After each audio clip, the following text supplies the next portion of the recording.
Hola, ¿qué tal, queridos amigos? Bienvenidos a esta sexta clase, ya casi terminamos. La sexta clase del secreto de las finanzas sanas. En esta ocasión nos va a tocar ver algo muy interesante, ese tercer hoyo que tenemos que cerrar en ese saquito que es como nuestra vida, donde Dios quiere traer su bendición para que llevemos a cabo su propósito, ese tercer hoyo que tenemos que cerrar para que la provisión de Dios no se salga por ese lugar. Pero antes de eso vamos a hacer un pequeño resumen de lo que hemos aprendido. En nuestra primera clase aprendimos lo que la palabra honra significa. De hecho, ahí parte todo. Esa es la fuente de nuestro servicio al Señor, lo que Él hizo por nosotros. La Biblia nos revela en Primera de Juan que nosotros le amamos porque Él nos amó primero. De la misma manera, nosotros le servimos porque Él vino a servirnos.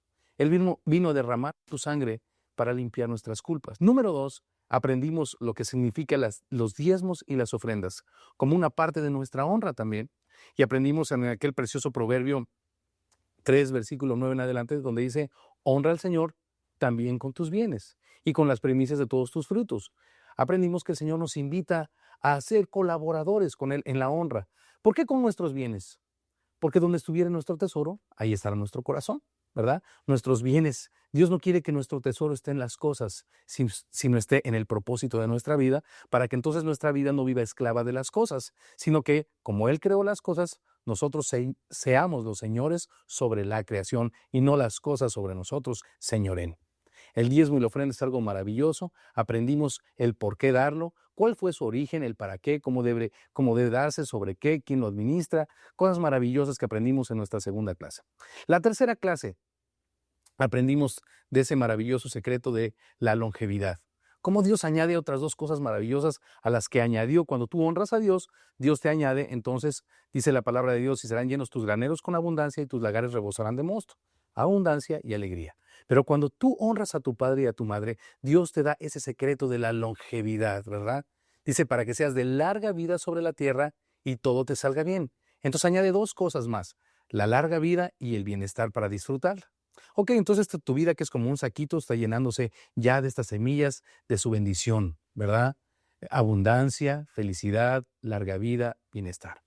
Pero luego vemos que hay personas que por ignorancia, aun cuando están honrando a Dios con sus bienes y están honrando a sus padres y a sus madres, ¿verdad? De todas maneras, como que sus finanzas no son sanas.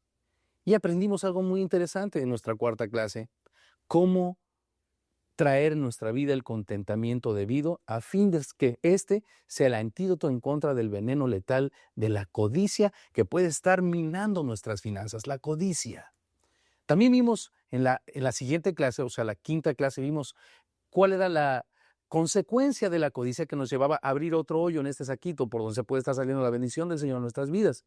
Y este es las deudas. Dios no quiere que debamos nada a nadie, sino el amarnos los unos a los otros. Dios quiere que entendamos que somos deudores a aquel que murió por nosotros y no nos hagamos esclavos de ninguna persona que nos esclavice, vaya la redundancia, acerca de una deuda o a través de una deuda. Hoy vamos a aprender también otro principio más, que sería el último hoyito, otro hoyito que debemos cerrar. Y este hoyito, antes de que entremos en él, yo quiero compartirte algunos versículos que nos van a hablar muy claramente de a qué me refiero en esta ocasión. Pero antes de que entremos, yo quiero que pongamos este tiempo en las manos del Señor y que el Señor nos dirija, como en todas las ocasiones, a través de su palabra, por el poder de su Espíritu. Cierra tus ojitos lindos y vamos a decirle: Señor Jesús, gracias por tu palabra, que es ese manual de operaciones que tú nos mandaste para que pudiéramos llegar a la meta. Y en ese caminar a la meta, Señor, conocer la vida abundante que tú creaste para el ser humano en comunión contigo. Padre, te pedimos que tu Espíritu Santo, Señor, selle las palabras de tu Escritura en nuestro corazón y nos permita vivir libres de unas finanzas enfermas. Traiga sanidad a nuestras finanzas para que por medio de ellas, Señor, podamos cumplir también como un área más de nuestra vida en tu propósito. Señor, te lo pedimos en el nombre de tu Hijo Jesucristo. Amén.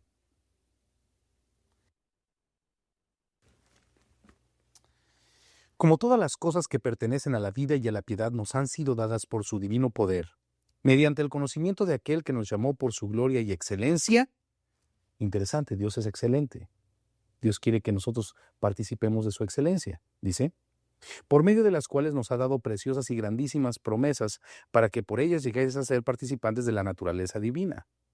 habiendo huido de la corrupción que hay en el mundo a causa de la concupiscencia. Qué hermoso. Dice que ya Dios hizo su parte para con nosotros. Ya Dios nos participó de su naturaleza. Ya Dios nos dio las cosas que pertenecen a la vida y a la piedad. Cosas inaccesibles para nosotros. ¿A qué me refiero? El perdón de nuestros pecados, misericordia, gracia, redención, paternidad.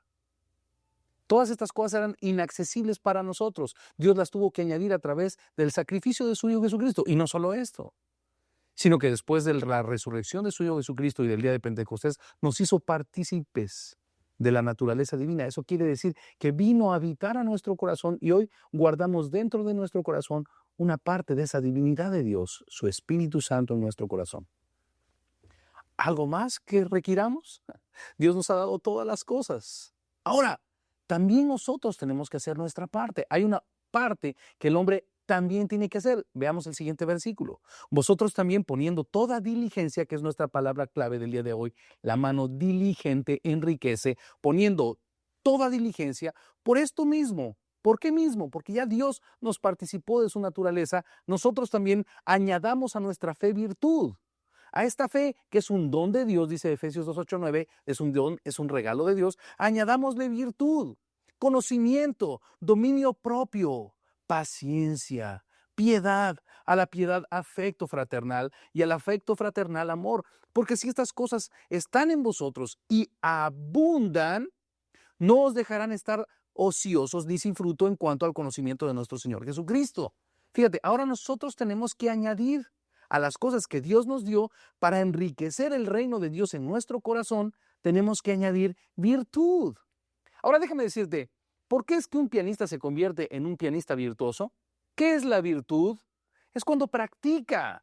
La virtud se alcanza por la práctica, por el conocimiento, por la tenacidad. Esto es algo que nosotros tenemos que añadir. Esto no lo va a hacer Dios. Yo recuerdo que en una ocasión llegó una persona a mi casa, un ministro de alabanza, y me encontró estudiando el Hanon, que es un libro de ejercicios para mantener las manos firmes y los músculos y la flexibilidad en los pianistas. Y estaba yo estudiando esas cosas cuando me dijo, oye, ¿tú no crees que Dios te puede dar conocimiento? ¿Para qué? ¿Para qué estudias? ¿Tú no crees que el Espíritu Santo te puede llenar de todas esas cosas sin que tengas que estudiar a alguien que del mundo escribió el libro de Hanon, o etcétera?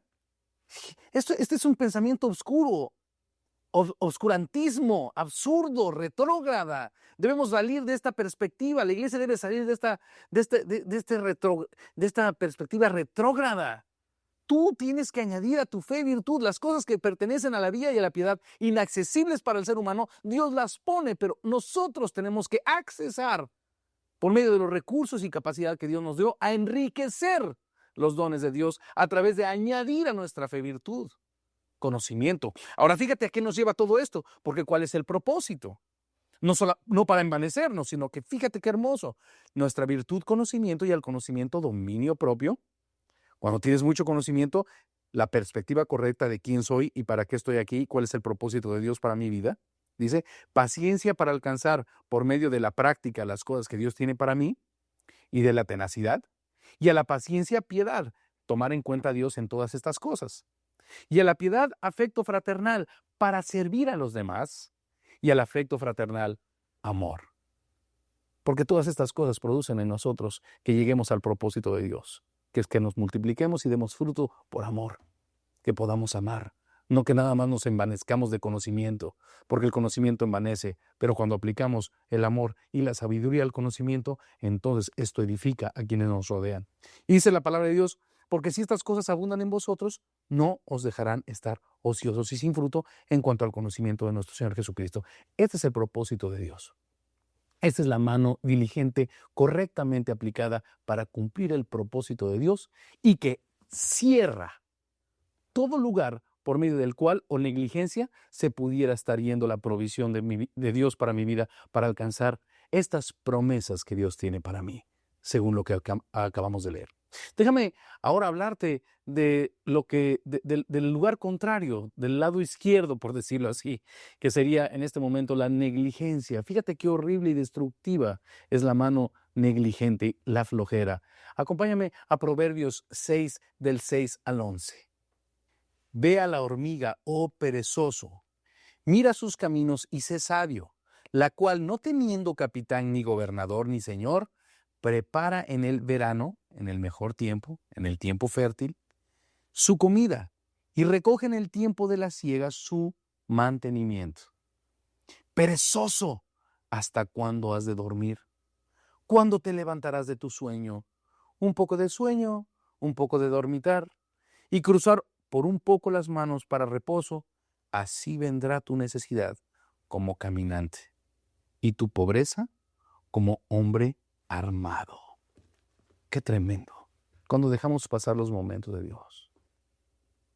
El momento en que Dios está tratando de suplir y darnos los recursos para que nosotros podamos, aplicando la diligencia, traer enriquecimiento a nuestras vidas a fin de cumplir con el maravilloso propósito de manifestarle a Dios. Fíjate nada más qué tremendo. Perezoso. Hay algo que debemos quitar, erradicar, pedirle a Dios que con su espíritu y poner nosotros también de nuestra parte en virtud para poder erradicar esto de nuestra vida, la pereza. La pereza es algo destructivo. ¿Cómo puedo identificar si hay pereza en mi vida? Mi hermano, si eres varón, si tienes hijos y tienes 6 meses buscando trabajo y no lo encuentras, eres un perezoso. Tienes 3 meses buscando trabajo, ves la necesidad en tu familia, en tus hijos y no lo encuentras. Oye, no me digas que no encuentras trabajo. Tú eres un perezoso. Hay muchas cosas que hacer.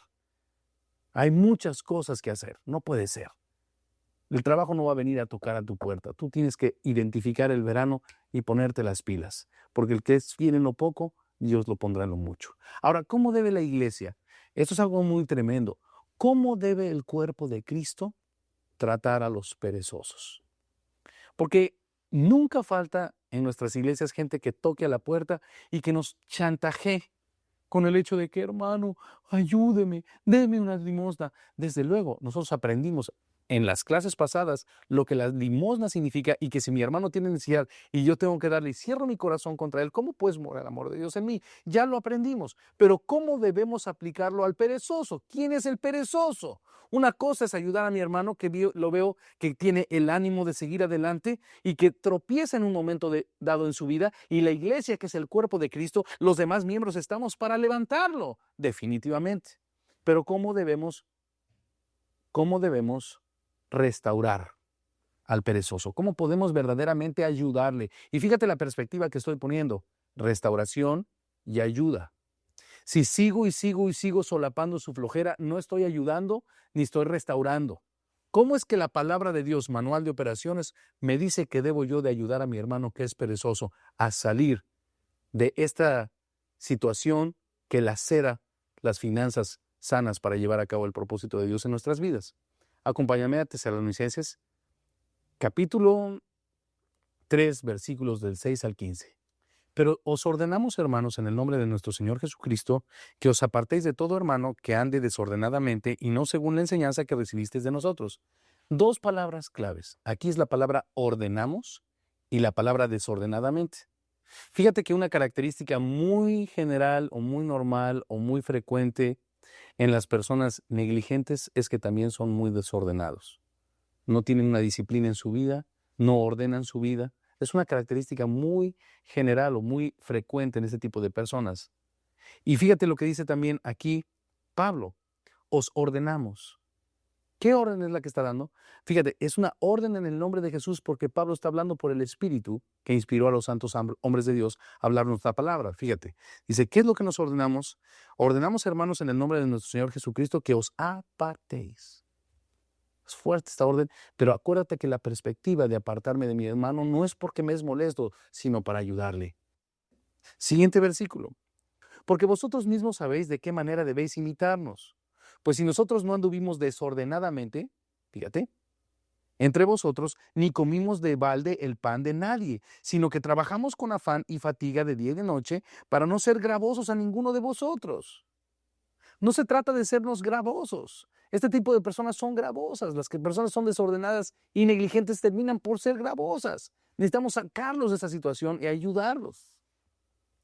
No porque no tuviésemos derecho. Bueno, estamos hablando de que los apóstoles tenían derecho de participar de las cosas materiales porque ellos sembraban en nosotros las cosas espirituales, como ya lo estudiamos en clases pasadas.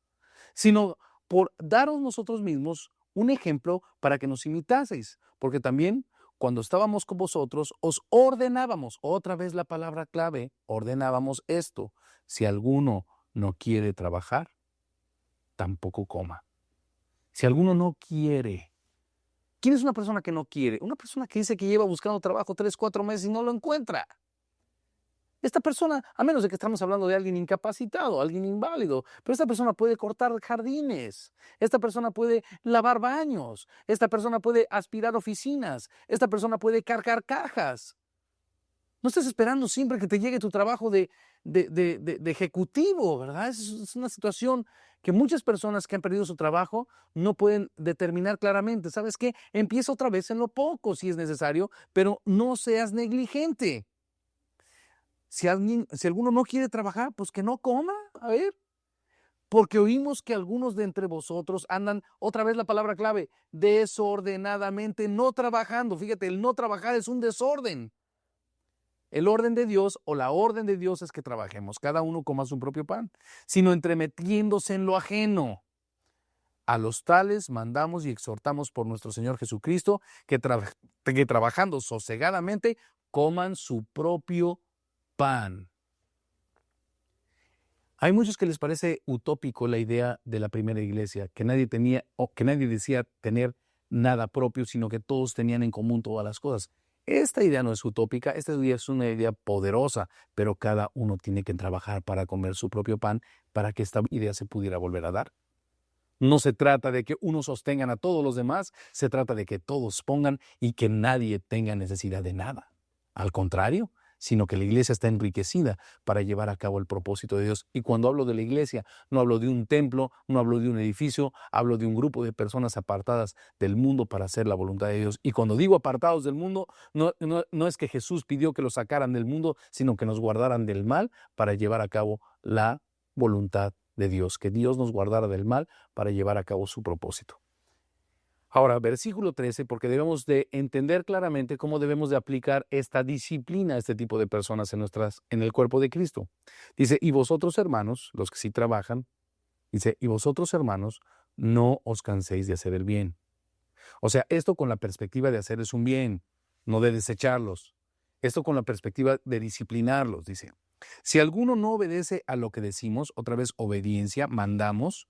Si alguno no obedece a lo que decimos por medio de esta carta, a este señaladlo y no os juntéis con él para que se avergüence. Fuerte. Señaladlo, tú eres un flojo y no podemos andar contigo porque tú eres un flojo que estás echando a perder a los demás y esto va a traer vergüenza. Ahora, Dios va a usar esa vergüenza, mi hermano. Dios es sabio. Dios es sabio. Siempre con la perspectiva de hacerle un bien, nunca con la perspectiva de desecharlo para acabarlo. Dios no vino a condenarnos para que se avergüence, no para que se condene. Fíjate el siguiente versículo 15, mas no lo tengáis por enemigo, sino amonestadle como a un hermano, como a una persona que amas, ¿verdad? O sea, esta es la manera y hablar siempre las cosas de frente y con la verdad, confrontar con la verdad para libertar a mis hermanos. Ya tenemos un panorama un poquito más claro, ¿cierto? Nuestra vida como un saco. Cuando yo honro a Dios con mis bienes, Dios añade que serán llenos mis graneros con abundancia y mis lagares rebosarán de mosto. Dios añade provisión y alegría. Cuando yo honro a mi padre y a mi madre, que este es un beneficio para el que lo aplica, el principio, entonces Dios añade larga vida y bienestar. Dios me dice, cierra por abajo el saco, no vaya a ser que se esté saliendo mi provisión, aunque apliques los 2 primeros principios. ¿Cómo cierro el saco? Cuidado con la codicia. Aprende a tener comunión conmigo y encuentra en esa comunión tu verdadero contentamiento, porque tú no fuiste creado de las cosas, sino del corazón de Dios. Nunca encontrarás tu contentamiento en las cosas, sino en tu comunión con el amor de Dios, sino en tu comunión con Dios. Segunda parte, la consecuencia de la codicia siempre serán las deudas. Di no a las deudas. La única deuda que nosotros debemos desarrollar es el amarnos los unos a los otros, porque somos deudores a aquel que nos amó antes de que nosotros le amáramos a él. Y la tercera cosa que debemos cerrar es la flojera, la negligencia, el desorden.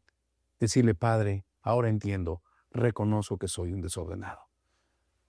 Mi hermano, si Dios te está hablando a través de esta clase, mi recomendación es no huyas. La palabra de Dios dice, el que confiesa su pecado y se aparta, hallará misericordia, mas el que lo esconde no prosperará.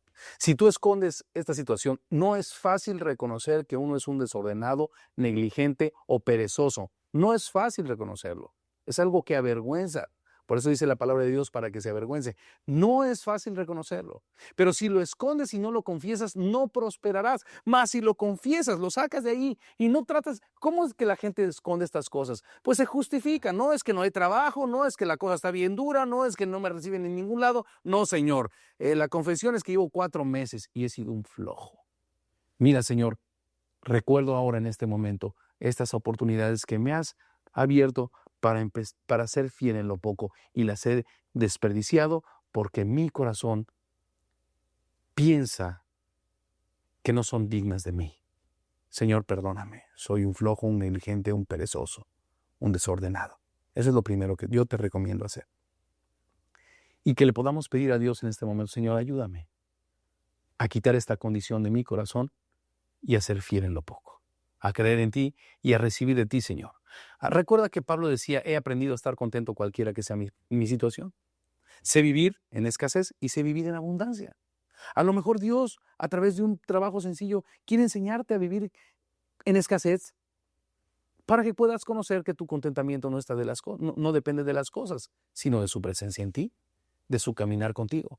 A lo mejor estabas tan involucrado en tus grandes negocios y en tus grandes éxitos económicos que cuando Dios permitió que se cayeran es para enseñarte que el pan que verdaderamente te va a saciar es tu comunión con Él.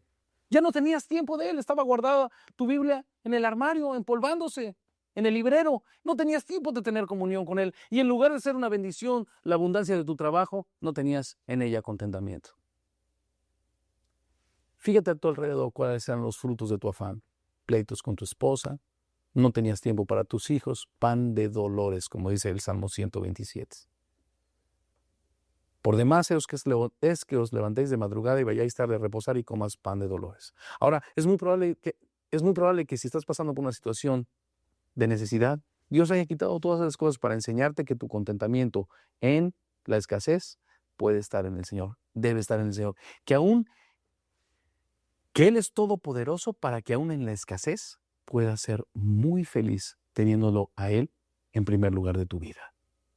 Eso puede ser lo que Dios quiere estar trayendo de tratar a tu vida o tratando de traer a tu vida.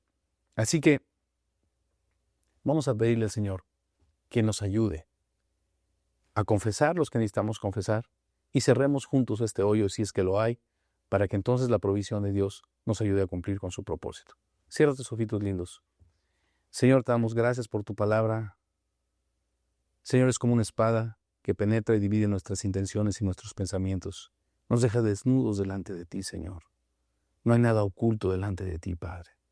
Señor, yo te pido en el nombre de Jesús que aquella persona que necesita ponerse a cuentas contigo al respecto de esto, tú le toques para que sea libertado, Señor, de este cáncer tan terrible que es la flojera, la pereza, la negligencia, que nos aparta de cumplir con tu propósito de alcanzar las metas y conquistar aquellas cosas preciosas que tú tienes para nosotros, para gloria de tu santo nombre. En el nombre de Jesús te lo pedimos, Señor. Amén. Anhelamos estar en su ciudad. Sembrados en Buena Tierra contiene otras series que indudablemente forman y acompañan a un verdadero hijo de Dios. Hable con su pastor acerca de nosotros. Nuestra página en el internet es www.sembradosenbuenatierra.com. Por el momento queremos recordarle nuestro versículo a memorizar de esta sexta clase ya. La mano negligente empobrece, mas la mano diligente enriquece. Esto está en el libro de Proverbios, capítulo 10, versículo 4. Hasta la próxima clase de esta serie, El secreto de las finanzas sanas.